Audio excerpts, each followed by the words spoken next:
Mr Chair. Call Damien O'Connor. Honourable Damien O'Connor. Thank you, Mr Chair. That previous speech is very interesting. A lot of facts there provided by the member, and indeed identifying some of the many concerns we have. Mr Speaker, I'll talk on the title and the commencement. A couple of issues here that I would like to raise, and with the title of the bill, the Act is the Crown Minerals Permitting and Crown Land Act 2012. Mr Speaker, the bill, as it does, deals with a lot of issues, and there have been SOPs come up, and the Select Committee made a few amendments. The most valuable contribution, in my view, that this bill provides is the implementation of better health and safety standards and requirements at every level of the permitting regime. And one of the things that I would ask, and it is at a later stage of the bill, I have to say, the Minister might be able to clarify, is that given the Pike River disaster alerted us to, identified huge flaws, problems, systemic failure in the regime that oversees minerals extraction in this country, Mr Speaker, probably the least we could have done was acknowledge the changes that are being made as a result of that disaster, and I guess to give recognition to the terrible loss.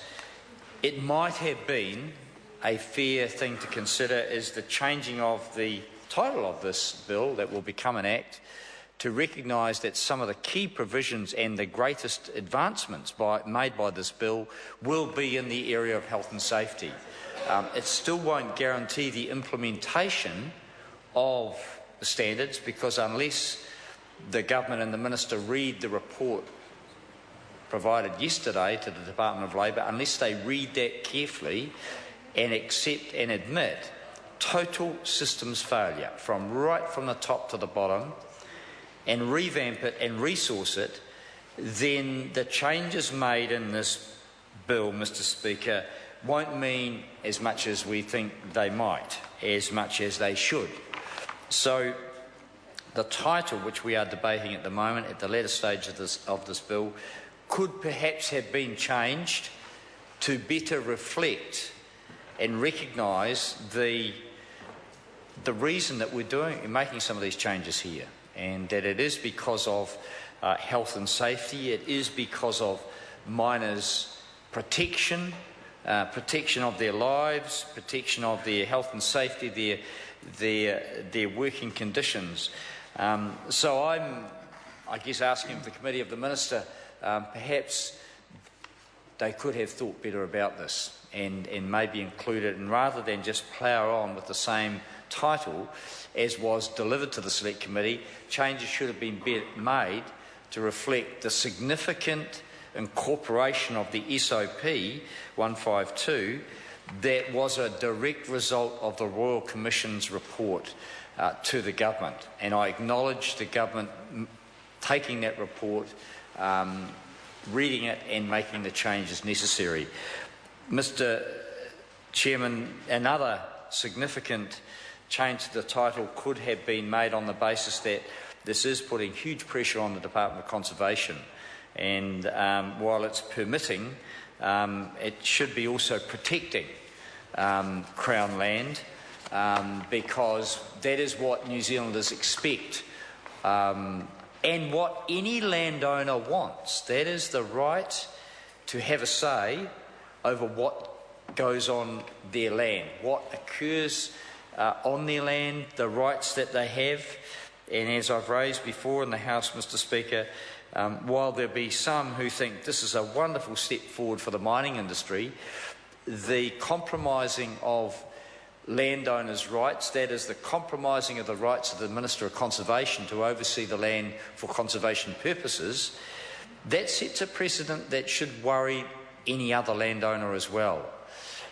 This government, if it is so blind and ignorant to the realities of the world that it's just going to push ahead with mining at all costs, while it was challenged over the issue of Schedule 4 land and it stepped back from that, if it still thinks that ploughing ahead with mining without the proper protections of individuals and protections, Mr. Chairman. The Honourable Damien O'Connor. Thank you.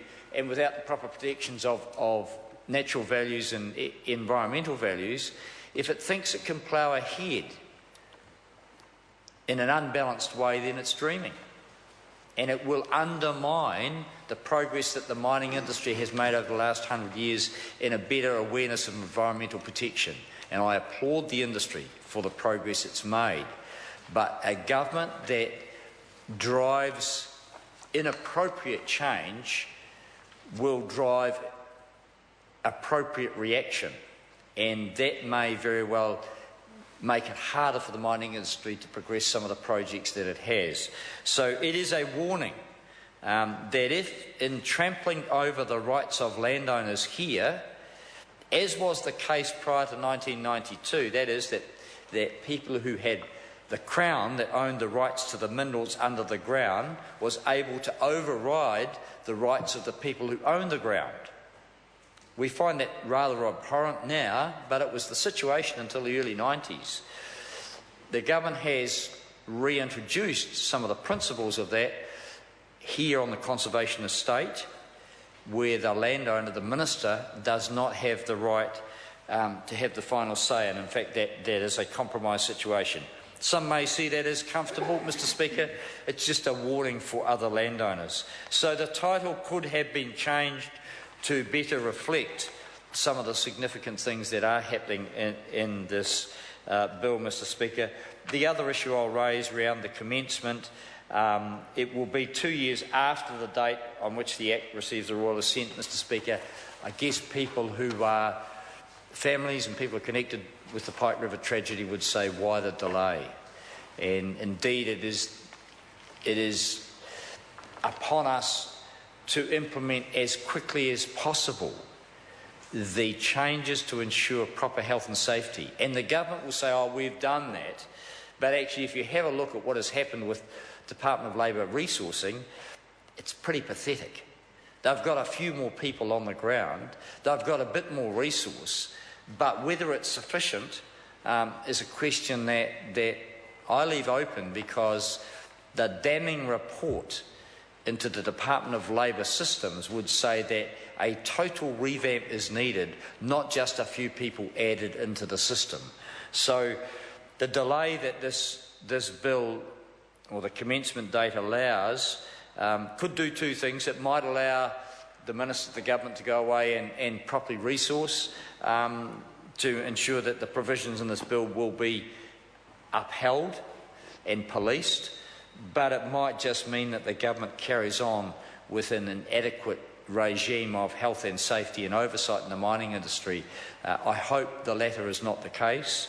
We need to make sure that any miner who goes underground, be it for prospecting, be it for mining purposes, or the maintenance, as is the case in Spring Creek, of a mine, we need to know that they go into a safe environment, that all the conditions laid down by the company, by the Department of Labour and by the miners themselves are at the top end of international safety standards, Mr. Speaker. So I've made my points regarding these two issues. I just hope that the progress here in health and safety does indeed deliver us a world-class system of protection of workers as they go into any mining environment. And I have to say, it's not just underground, but it's at open cast situations as well. I've been mining in Australia myself. I understand the dangers. They're not just underground mining, and I hope that the government resources the provisions laid out in this bill to ensure that indeed they can be policed. I might call Gareth Hughes. Thank you, Mr. Chair.